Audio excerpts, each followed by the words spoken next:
तो आज के इस लेक्चर में हम बात करेंगे delete and update category image. तो चलिए स्टार्ट कर लेता हूँ मैं।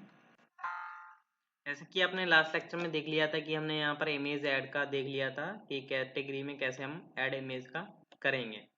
तो डिलीट होते वक्त क्या होना चाहिए, ये इमेज जो है डिलीट भी होनी चाहिए इस कैटेगरी से रिगार्डिंग, क्योंकि ऐसे स्टोरेज बढ़ेगा एंड एडिट के टाइम पर भी क्या हो, ओल्ड इमेज जो है रिमूव हो जाए, न्यू अपडेट हो जाए। तो सबसे पहले हम डिलीट के लिए वर्किंग करते हैं।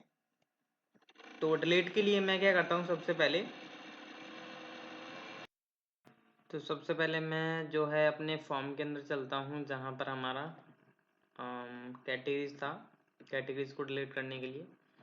तो यहाँ पर अगर आप आते हो तो नीचे जाते हैं, हमारा जो मॉडल था delete category model.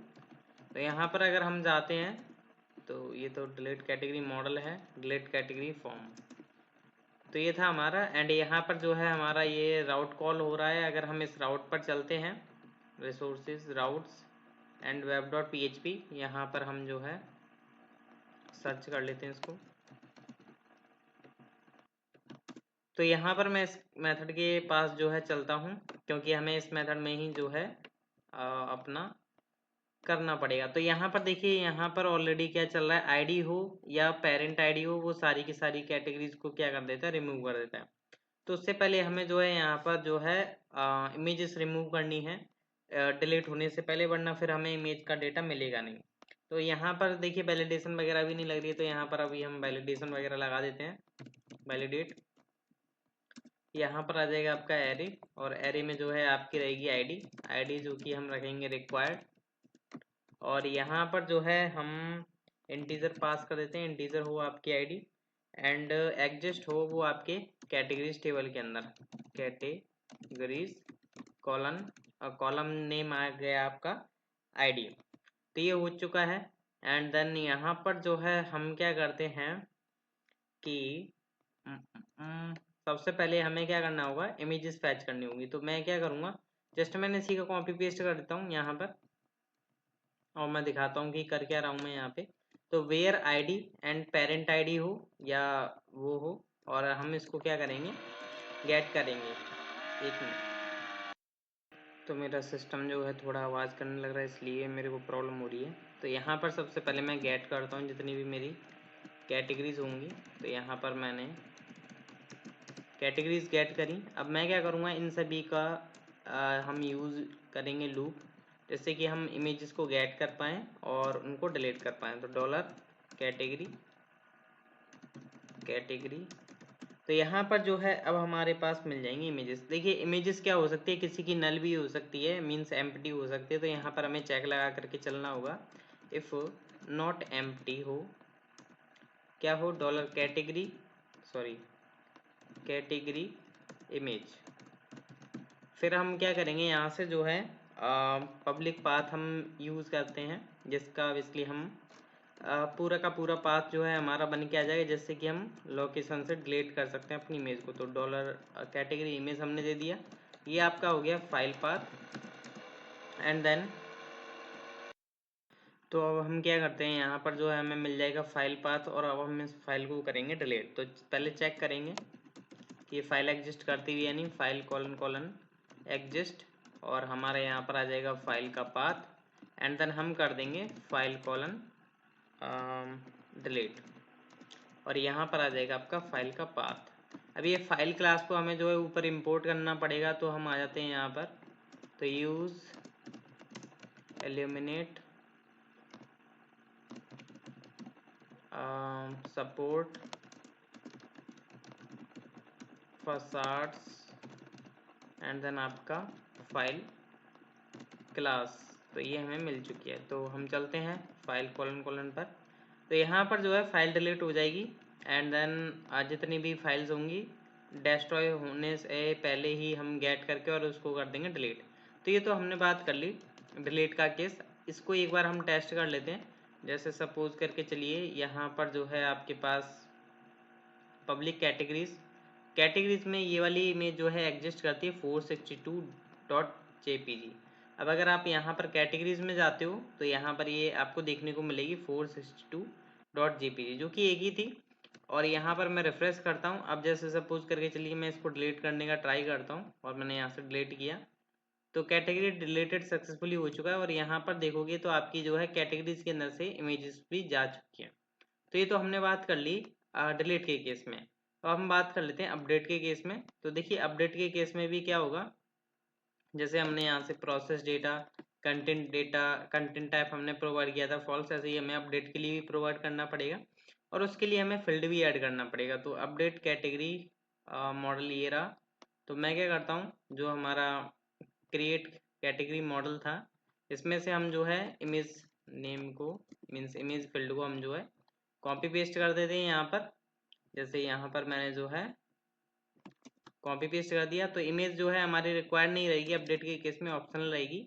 And then नीचे चलते हैं जहाँ पर हमें ये कुछ चीज़ें हैं जो कि कॉपी कर लेता हूँ।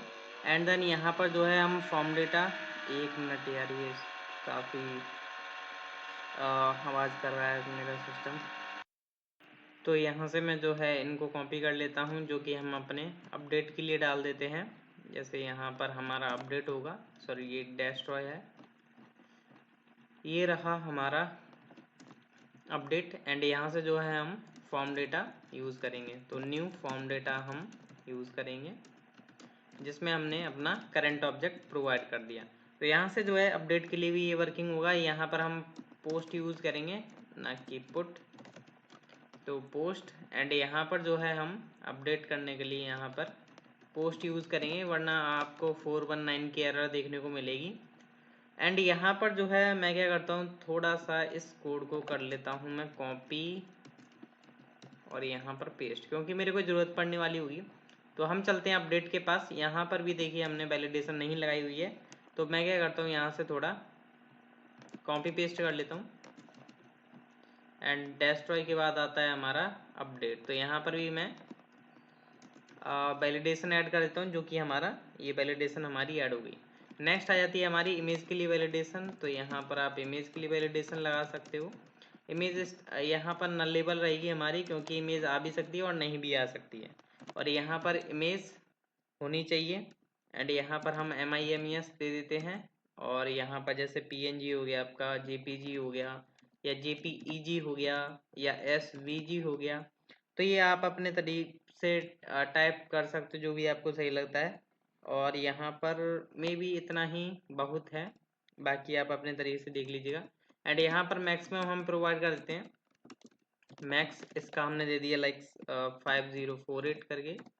एंड यहाँ पर जो है हम कैटेगरी नेम भी हमें देखने को मिलेगा, ये रहा कैटेगरी नेम। तो यहाँ पर कैटेगरी नेम पर भी हम वैलिडेशन लगा देते हैं, जो कि हमारा रहेगा required. And then next unique होना चाहिए। और यहाँ पर ये ध्यान रखिए कि हमारे करंट जो आईडी आ रही है उसको छोड़ करके बाकी सभी के साथ टेस्ट करिए, यूनिक होना चाहिए। तो कैटेगरीज, यहाँ पर टेबल नेम आ जाएगा। नेक्स्ट आ जाएगा आपका नेम, जो कि आपका कॉलम नेम रहा। एंड यहाँ पर जो है आपका एक्सेप्ट में आपकी आईडी जो कि आपको मिलेगी देखने को रिक्वेस्ट में आईडी, $रिक्वेस्ट एंड आईडी। तो ये आपको आईडी को इग्नोर कर देगा, जो भी आईडी आप वहाँ से भेजोगे। एंड नेक्स्ट आता है आपका पेरेंट आईडी, जो कि हमारी की है, रिक्वेस्ट में आ रहा है, जो कि ये रहा पेरेंट आईडी। तो पेरेंट आईडी जो है नल लेवल हो सकता है, नल लेवल। एंड देन नेक्स्ट क्या हो, नल लेवल के साथ ये एग्जिस्ट होता हो आपके कैटेगरीज में। तो कैटेगरीज का आईडी, तो ये हो गया। देन हमारे पास आईडी वैलिडेशन तो हमारी प्रॉपर जो है लग चुकी है। एंड देन हम यहाँ पर जो है सबसे पहले क्या करेंगे, अब यहाँ पर हम इस तरीके से डेटा को अपडेट कर रहे थे, बट इस तरीके से अब नहीं हमें अपडेट करना होगा। तो हम इस तरीके से करेंगे, सबसे पहले हम कैटेगरी को फाइंड करेंगे। Category : find $request and ID, ये हमें मिल जाएगा कैटेगरी का वेरिएबल।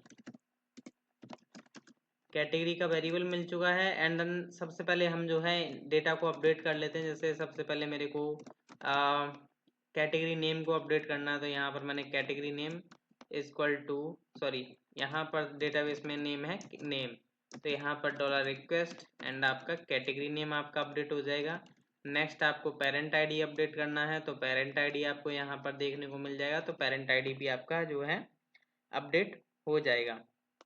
देन नेक्स्ट हमारा आ जाता है इमेज। इमेज में हमें यहाँ पर चेक लगाना पड़ेगा, इमेज आ भी सकती है नहीं भी आ सकती है, तो डॉलर रिक्वेस्ट हैज़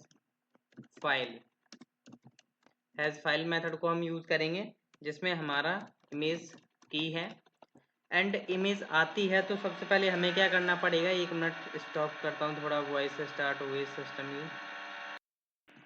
तो सबसे पहले अगर इमेज आती है अपडेट करने के लिए, तो हम क्या करेंगे, जैसे मैंने यहाँ से कोड कट कर लेता हूँ, तो हम क्या करेंगे, सबसे पहले इमेज को चेक करेंगे कि एम्प्टी तो नहीं है, मीन्स उस कैटेगरी को ऑलरेडी कोई इमेज है, तो हम क्या करेंगे, उसको डिलीट कर देंगे। डिलीट होने के बाद हम इमेज को सेव करेंगे। तो हमने जैसे अब इसमें क्रिएट टाइम पर किया था, जैसे ये इस तरीके का कोड मैं यहाँ से कॉपी कर लेता हूँ और यहाँ पर मैं पेस्ट कर देता हूँ। तो पहले इमेज को रिमूव कर देगा अगर इमेज होगी, एंड देन फिर क्या करेगा, रिक्वेस्ट की जो फाइल जो इमेज आ रही है उसका नेम क्रिएट किया, उसने मूव कर दिया कैटेगरीज में, और ये आपका बन गया इमेज पाथ। तो अब हम क्या करेंगे, डॉलर कैटेगरी इमेज को हम ये वाला वेरिएबल दे देंगे। जब इमेज मिलती है कंडीशन में ध्यान रखना कि आपका ये जो है हैज़ फाइल के अंदर लग रहा हो, ये वाला। देन हम क्या करेंगे, डॉलर कैटेगरी को हम कर देंगे सेव। तो इस तरीके से क्या होगा, आपकी कैटेगरी जो है अपडेट हो जाएगी।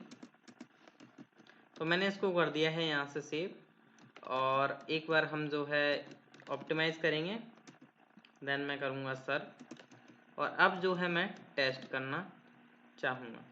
तो अभी मैं जो है किसी को डिलीट कर देता हूँ, जैसे मैंने इसको डिलीट किया, प्रॉपर डिलीट हो रहा है। अब जैसे अभी कुछ इमेज किसी को असाइन नहीं है, यहाँ पर देख पा रहे हो, अगर आप पाओगे पब्लिक कैटेगरीज में कोई इमेज नहीं है यहाँ पर। जैसे मैं एक न्यू कैटेगरी ऐड करता हूँ, जैसे मैंने यहाँ से जो है मैंने इसका नेम रखा मेंस ड्रेसेस, जैसा कि मैंने पहले रखा था, इसको मैंने कर दिया ऐड, और यहाँ पर जो है आपकी कैटेगरी जो है ऐड हो चुकी है प्रॉपर, ये आपका प्रॉपर आ रहा है इमेज। अब जैसे मैंने चाहा इसको अपडेट करने का, तो यहाँ पर देख सकते हो आपकी vc5e.jpg बन चुकी है। अब जैसे मैं इसको एडिट करूँगा और मैंने इसको चाहा कि मैं इसकी इमेज चेंज करना चाहता हूँ, जैसे cat4 ये वाली, और मैंने इसको किया अपडेट, और यहाँ पर देखिएगा, देख सकते हो यहाँ पर चेंज हो चुकी है। अब ये वाली 91f.jpg बन चुकी है। अब यहाँ से जो है आपकी रिफ्रेश होगी तो ये आपका आ चुका है। तो मतलब पुरानी इमेज को इसने कर दिया डिलीट, और फिर इसने न्यू को कर दिया अपडेट, और यहाँ पर न्यू जो है इमेज आ भी चुकी है। तो आई होप आपको लेक्चर समझ में आ चुका होगा। नेक्स्ट लेक्चर में हम देखेंगे फ्रंट एंड साइड का कि कैसे कैटेगरीज को शो कराना है विद प्रोडक्ट वाइज, मीन्स उसके कितने प्रोडक्ट्स होंगे, जैसे कि हमारा टेम्पलेट में है। तो नेक्स्ट लेक्चर देखना ना भूलिएगा। और ये मेरा सिस्टम ज़्यादा ही परेशान कर रहा था, तो उसके लिए सॉरी, थैंक यू।